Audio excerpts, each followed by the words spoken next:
Yeah, so it looks like the Clippers are just planning on staying put where they are in regards to trading. Looks like no trades are going to transpire anytime soon. Now, of course, anything can change, from day to day. But based upon what they have right now, I feel like the Clippers feel like they're comfortable where they are, even though they know they're not winning the way they should be or playing at the high level they should. They know it's because their superstars are not there. They know because Kawhi Leonard hasn't played one game this season. Paul George is up in the air with his season, hopefully being reevaluated in a couple of weeks to come back in a couple of weeks from now. At this point, the news was out in regards to them just giving him a few more weeks of rest for him to make a run and come back out there and help the team.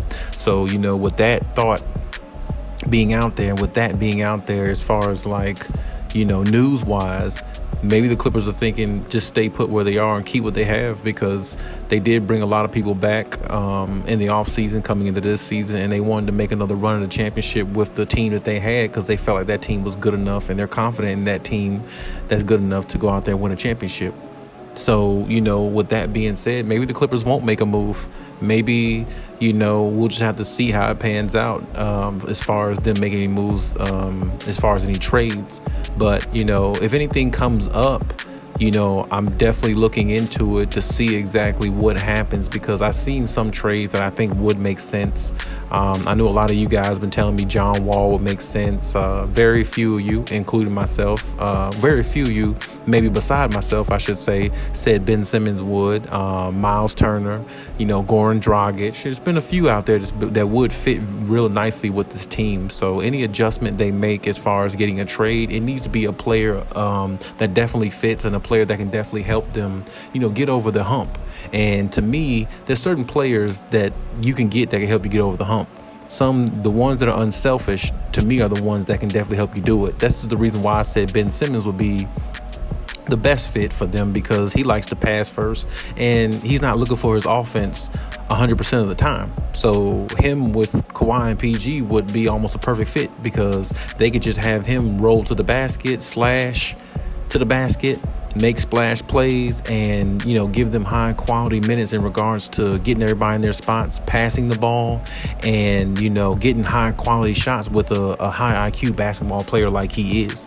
And I've said before, Kawhi Leonard loves playing with high IQ basketball players. It's just something he adores, and it's something that he's into, because he come from the San Antonio era. He come from the era where the coach has everybody in line, but the players know their role and they play at a high level and let the stars execute the plays down the stretch to help them win. That's the culture he comes from, and that's the culture I think he's going to implement or build anywhere he goes. And since he's in LA in Clipper Nation, that's what he's trying to build, and that's what the direction of the team is. So to me, somebody like a Ben Simmons would be a really, really good fit.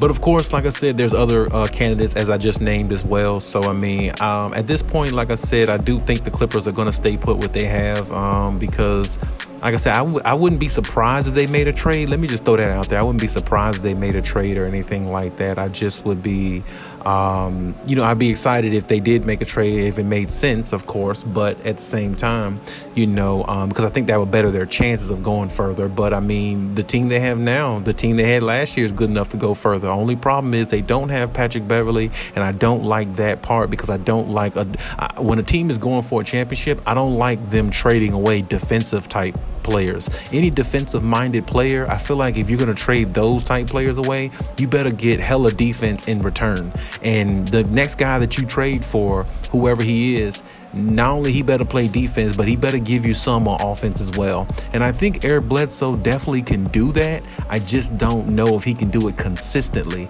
And that's exactly what the Clippers are missing.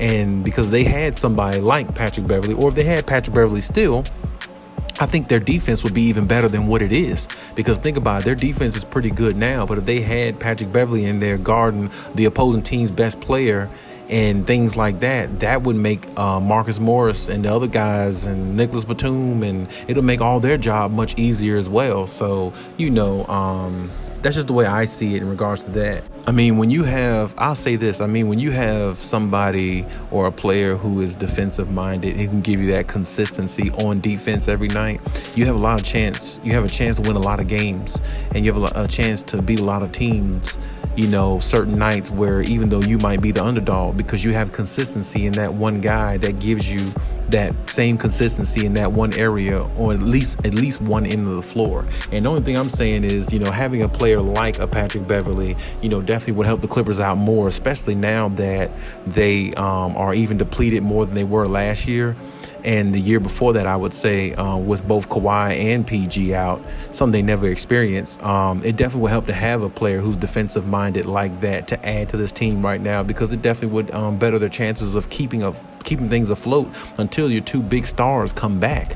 I mean, they say defense wins championships, so defense can definitely win you some games during the regular season. And right now, the Clippers are a really decent defensive team. I'm not saying they're not, but if they had their defensive prowess of Patrick Beverley last year, there now, I think they would be even better defensively, and I think they wouldn't even be in the 8th seed. I mean, I'm not saying he makes that much of a difference, but when you have certain players you can just put on somebody and say, hey, go lock him up, or go neutralize some of his superpowers for this game, and you have a guy who can possibly go do it, that means a lot. We saw Patrick Beverley lock up Devin Booker in a 7-game series, in a 6-game series in the playoffs. That was highly impressive. I didn't even know Patrick Beverley can play defense to that level, but I guess when you're that locked in, you could do a lot of things. And this is what I'm saying.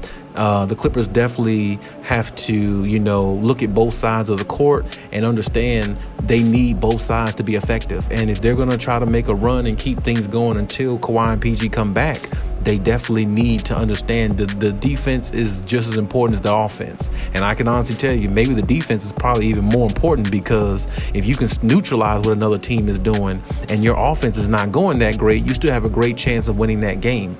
And that's what the Clippers are going to have to focus on. So to me, if they're going to make a trade, I would like to see them do it. If they're not going to make a trade, then, if they want to stick with what they have, and if they're for certain that Kawhi and PG are going to come back this season and they're going to make a shot and make a run at it, and, make a shot at the playoffs and the finals, then yes, okay, go ahead and do that. But you have to know for sure they're coming back. Don't do this and be uncertain whether they're coming back and just hoping a wing and a prayer that they do. No, that's not what you need to do. You need to make a decision now if you're uncertain, and if you are certain, then you can leave it the way it is and see exactly how the season pans out when they come back and they enter the playoffs to make a run for a championship.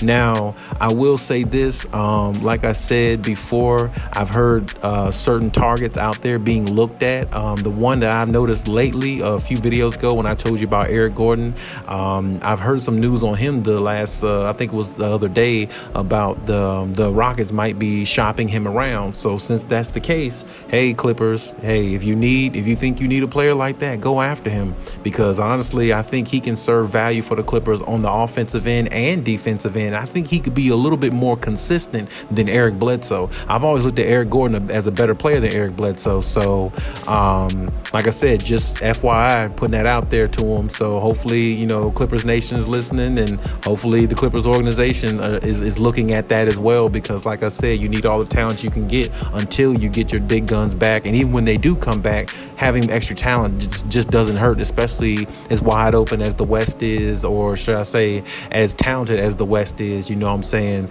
you're going to need all the talent you can get to try to win a championship, because every team seems like they have a big three or a mini big three. So you're definitely going to have to look into, trying to add to what you have, or if you think what you have is good enough, go with that. But just make sure your two big guns are coming back, so Clippers Nation won't be disappointed in not having them come back and not having an opportunity to contend for a championship. But hey, that's my take on everything. You leave any comments in the comment section, as always, and let me know what you think. And hey, Cali out.